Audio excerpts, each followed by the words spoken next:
हजारों ख्वाहिशें ऐसी पैरा मध्यम वर्ग वालों के सपने होते ही कहाँ है पाई। वहाँ तो बस नौकरी प्राप्त कर लेना ही लक्ष्य होता है पाई। पैरा आज भी जब सुरेश किसी व्यक्ति को गाते हुए देखता है तो क्या स्तब्ध खड़ा देखता ही रह जाता है पाई। वह भूल जाता है कि उसके आसपास क्या चल रहा है पाई। जीवन में परेशानियों का अंबार लगा रहता है। स्वतः ही एक मुस्कान सुरेश के चेहरे पर आ जाती है। वह उस आदमी की प्रतिनिधित्व कर रहा है जो अपने अधूरे सपनों की तरफ इसी तरह से लालायित रहता है पाई। किसी दूसरे को अपना पसंदीदा काम करता देख खुद को उस व्यक्ति से महसूस करने लगता है। उससे बची खुची व्यथा को थोड़ी शांति मिलती है और बेचैन मन राहत सी महसूस करता है पाई। पैरा सुरेश के मन में भी गायक बनने का ख्वाब कभी तो रहा ही होगा। इसी कारण काम करते करते भी गाने गुनगुनाने लगता है। काफ़ी सारे गानों के बोल लो जुबानी याद है उसे। जब वह पता किया तब मालूम हुआ कि कोई ऐसा सपना था ही नहीं। साधारण परिवार में वह जन्मा था पाई। जन्म अजमेर में कई लेखकों का भी हुआ था। इसके लेखन में अदबी आईना, प्रेरक अर्थपूर्ण कथन व सूक्तियाँ, सकारात्मक सुविचार प्रमुख हैं। ये कृतियाँ निराश, हताश, अवसाद, तनाव से ग्रस्त व्यक्तियों को जीवन देने वाली होती हैं। जीवन का सार छुपा है वाधवानी की सूक्तियों में। इस कृति की हर सूक्ति नैतिक मूल्यों की शिक्षा देती है। एक अच्छे समाज के निर्माण के लिए आज इन सूक्तियों की आवश्यकता है। प्रसिद्ध कवि डॉक्टर हरिओम पंवार कहते हैं, हरि भजो हरो वाधवानी की हर सूक्ति मानव को सकारात्मक विचारों से भर देती है पाई। पैरा मोनिका ने अपनी सहेली को बाजार में देखा तो उसने आवाज़ लगाई, अरे सुषमा कहाँ जा रही हो, मेरी बात सुन। बस जरा बाबूजी के लिए एक अच्छा सा छाता और माँ के लिए कोटा डोरिया वाली साड़ी ले लूँ। फिर हम चलकर पास के रेस्टोरेंट में कॉफ़ी पीते हुए बात करेंगे पाई। नेक्स्ट लेखक ने सूक्तियों के माध्यम से बताया कि मेहनत की कमाई का स्वाद ही अलग होता है। परिश्रम पारसमणि है, पुखराज है। धनवान कौन होता है जिसका खर्च कम और आमदनी ज़्यादा हो। घर के लड़ाई झगड़े से नींव हिल जाती है। इसलिए परिवार में प्रेम से रहो, लड़ो मत।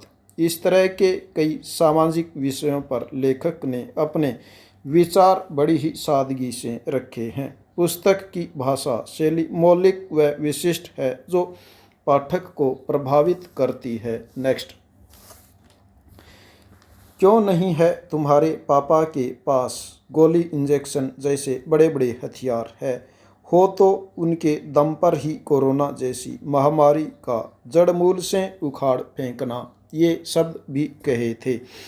इंजेक्शन और गोलियां तो बहुत छोटे होते हैं। डिम्पल ने फिर सवाल किया। माँ मुस्कुराने लगी। नेक्स्ट दिल्ली की संसद का उच्च सदन राज्यसभा अपना 40% काम करने का समय सार्वजनिक महत्व के मसलों पर व्यतीत करती है, जबकि 32% हिस्सा एग्जीक्यूटिव की जवाबदेही तय करने और 28% कानून बनाने में बिताती है। राज्यसभा सचिवालय की तरफ से किए गए विश्लेषण से यह पता चलता है कि उच्च सदन पर हर साल 340 घंटे काम करता है। नेक्स्ट साल 1978 से 2018 तक के बीच सदन में 77% की उत्पादकता रही। हालांकि इस दौरान 23% समय बर्बाद हो गया। उच्च सदन की तरफ से समय के उपयोग का यह पैटर्न राज्यसभा सचिवालय की तरफ से 1978 से 41 साल की अवधि के लिए किए गए विश्लेषण का एक परिणाम है, जिसके लिए आवश्यक डेटा उपलब्ध है पाई। नेक्स्ट यह विश्लेषण राज्यसभा के सभापति नायडू की तरफ से सदन में अपने 3 कार्यों विधायी निरीक्षण और विचार विमर्श पर खर्च किए गए समय का विवरण जानने के लिए किया गया था। पाई नेक्स्ट। पत्रिका की नोट सलोन में शनिवार को इस्लामिक स्कॉलर व जाने माने कारोबारी जफर भाई सरेसवाला ने कहा, रमज़ान इबादत का महीना है। पाई नेक्स्ट।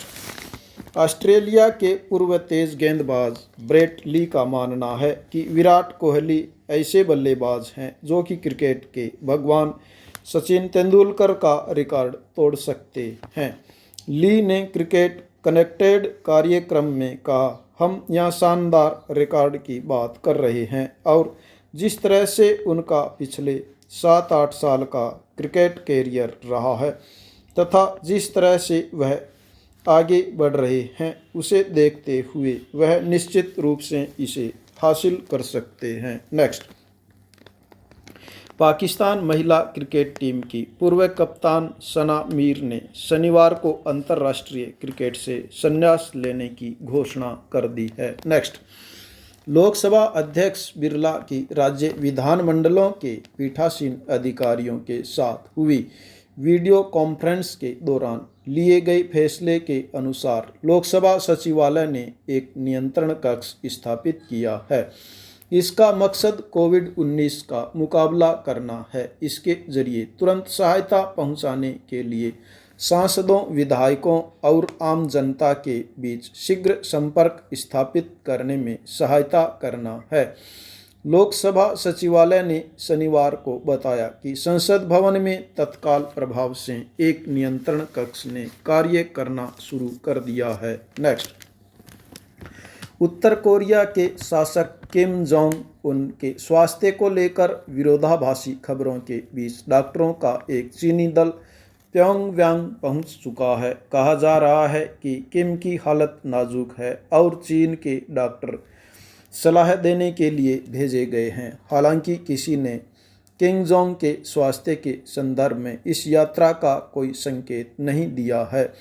कम्युनिस्ट पार्टी के अंतर्राष्ट्रीय संबंध विभाग के वरिष्ठ अधिकारी समूह का नेतृत्व कर रहे हैं। चीन के विदेश मंत्रालय ने भी इस पर कोई प्रतिक्रिया देने से मना कर दिया है। इससे पहले सोल स्थित वेबसाइट के हवाले बताया गया था कि चेंगजोंग के सेहत ठीक नहीं है, लेकिन होना क्या है, स्वास्थ्य सुधार तो होता ही होगा। नेक्स्ट। मौत को मात देने का यह चमत्कार उनकी जिंदगी में दूसरी बार टूटा है। ऐसा तो पहले कभी उन्होंने देखा भी नहीं था, लेकिन कभी कभी ऐसा होता ही है। नेक्स्ट। पिछले 18 महीने मंदी के मार झेल रहे ऑटोमोबाइल व्यवसाय पर कोविड-19 संक्रमण के बाद लगे लॉकडाउन ने धराशायी कर दिया है। इस व्यवसाय की प्रकृति को देखते हुए अगर समय रहते सरकार ने कोई उचित कदम नहीं उठाए तो यह इंडस्ट्री संकट में आ सकती है। करीब 1000 करोड़ रुपए का वार्षिक रेवेन्यू राजस्व देने वाले इस व्यवसाय की आस अब सरकार से आस बंधी हुई है। विशेषज्ञों की माने तो सरकार ने कर्मचारियों को सैलरी देने, प्रतिष्ठानों के किराए और बैंकों के लोन पर लगने वाले ब्याज के संबंध में सकारात्मक कदम उठा लिए हैं, तो लॉकडाउन के बाद भी यह उद्योग फिर से उठ खड़ा होगा, जिससे न सिर्फ सरकार को मोटा रेवेन्यू मिल पाएगा बल्कि प्रदेश के लाखों कर्मचारियों को भी राहत मिल सकेगी।